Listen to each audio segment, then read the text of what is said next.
Welcome back everyone, and welcome back to my channel. In this video I want to give you 6 tips you need to consider for choosing your A-level subjects for next year.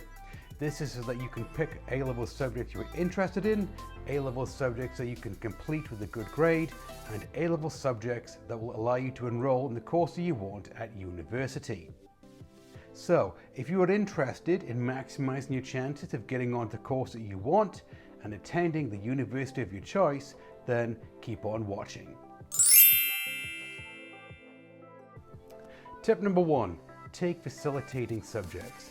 Maybe you are one of those students that know exactly what you want to study at university. You have your entire life mapped out. You know that one student in your year who knows what university they want to attend, what company they want to work for after they graduate, and even what city they want to live in. If so, great. But maybe you're one of those students who isn't quite sure what they want to study at university. You may have a general idea of what you want to study, as in it's something to do with science or business, or maybe you have no idea at all. Well, if this is you, you want to take facilitating subjects for your A-level subjects. What's a facilitating subject? Facilitating subjects are biology, chemistry, English, geography, history, maths, modern and classical languages, and physics.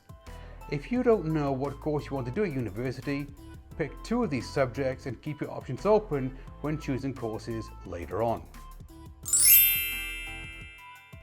Tip number 2, A-levels are harder than GCSEs. Okay, this one may sound obvious, but there's a huge difference between A-levels and GCSEs. You're either picking the A-level subject because you need it for the course you're interested in taking at university, you scored a really high grade in the subject at GCSE, or it sounds interesting.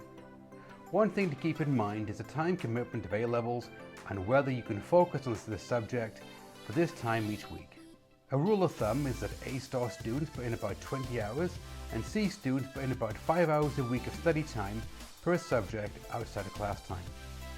So, think about this for a minute and ask yourself whether you could complete a course that you may not be interested in, but that you need in order to get onto the course you want to do at university. And just because you scored high marks at GCSE, do you really want to study it for 2 years at A-level? And just because it sounds interesting, do you really want to study it at A-level, especially if you haven't taken it at GCSE?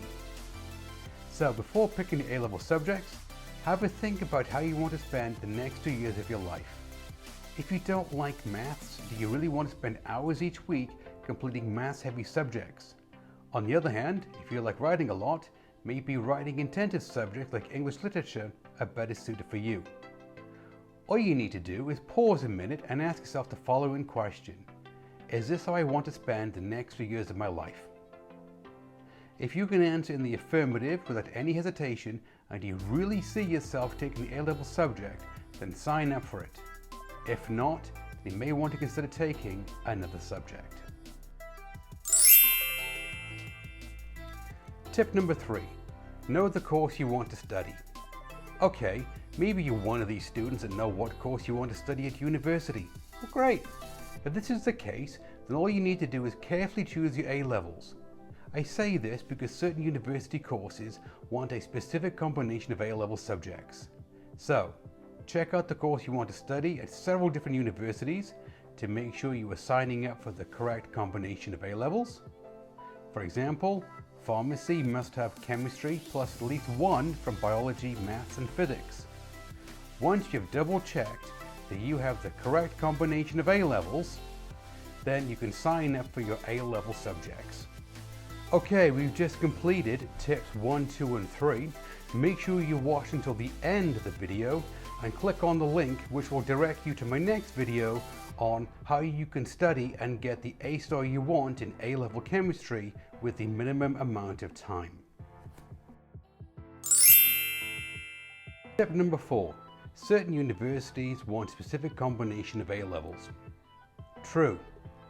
Certain universities have a preferred combination of A-level subjects for their version of the course, while other universities have a different combination of A-level subjects for their course offerings. For example, the University of Bath and the London School of Economics and Political Science have certain combinations of A-level subjects they regard rather highly, and certain A-level subjects they don't regard so highly for a given course. So what do you do in this situation when choosing your A-level subjects? If you know that you want to study a given course that has different combinations of A-level subjects depending on which university that you attend, then take 2 facilitating subjects. See tip number 1. And 1 other subject that you are interested in, and you've maximized your chance of getting onto these courses. This is because all universities elect the same facilitating subjects. So take 2 of these subjects, meet some or all of the requirements for most of the courses offered by universities. Tip number 5, do your homework. Before choosing your A-level subjects, you need to do your homework and check out the universities that are offering the course that you want to take at university. This means you gather as much information as possible on the course and the university. Visit the university website, check out the department homepage and read the course requirements. If you need to, call the university and talk to somebody in the department, or even visit the university. The important point is that you want to feel confident that you know as much as possible about the course, what combination of A-level subjects you need to take, and student life at the university before you decide to commit 2 years of your life studying A-levels. Don't just choose one university to research.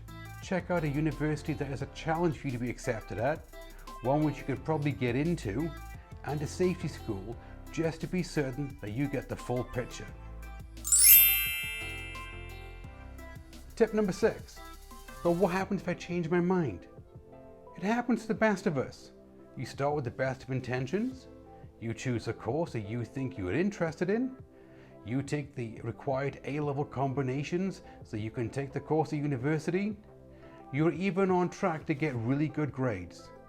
But as you start looking at university choices, you begin to realize that this isn't the subject you want to study at university. So what do? Is all lost?